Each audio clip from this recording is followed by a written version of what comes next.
છત્રાલ જીઆઈડીસીમાં નકલી ઘીનું મોટું કૌભાંડ ઝડપાયું। પામ ઓઇલમાં કેમિકલ ભેળવી દેશી ઘી તૈયાર કરાતું હોવાનો ખુલાસો। ₹1.67 કરોડનો શંકાસ્પદ મુદ્દામાલ જપ્ત।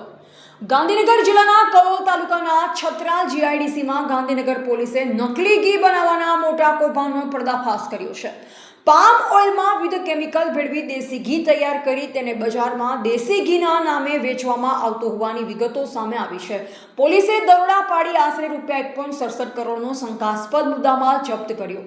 તપાસ દરમિયાન આશરે 30 લીટર શંકાસ્પદ ઓઇલનો સપ્લાય થતો હોવાની વિગતો પણ સામે આવી છે। પામ ઓઇલમાં કેમિકલ સહિતના પદાર્થો ભેળવી તેને ઘી જેવા સ્વરૂપમાં તૈયાર કરી બજારમાં સપ્લાય કરવામાં આવતો હોવાનો પોલીસને શંકા છે। ઘટનાના પગલે એફએસએલ અને ફૂડ એન્ડ ડ્રગ્સ વિભાગની ટીમે નમૂનાઓ મેળવી તપાસ શરૂ કરી છે। જપ્ત કરાયેલ પદાર્થો ખરેખર ખાદ્ય ઘી છે કે કેમિકલ યુક્ત ભેળસેળવાળો પદાર્થ તે અંગે લેબોરેટરી રિપોર્ટ બાદ વધુ સ્પષ્ટતા થશે। આ મામલે આરોપી જનકકુમાર ભાવસાર સામે ગુનો નોંધવામાં આવ્યો છે। પોલીસે માત્ર એક વ્યક્તિ સુધી તપાસ સીમિત ન રાખી સમગ્ર સપ્લાય ચેઇન ઉત્પાદનથી લઈ બજારમાં વેચાણ સુધીની કડી શોધવા માટે વધુ તપાસ હાથ ધરી છે।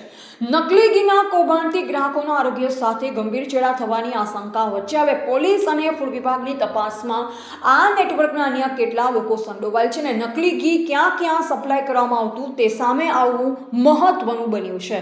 રિપોર્ટર હિરલ બારોટ, કલોલ।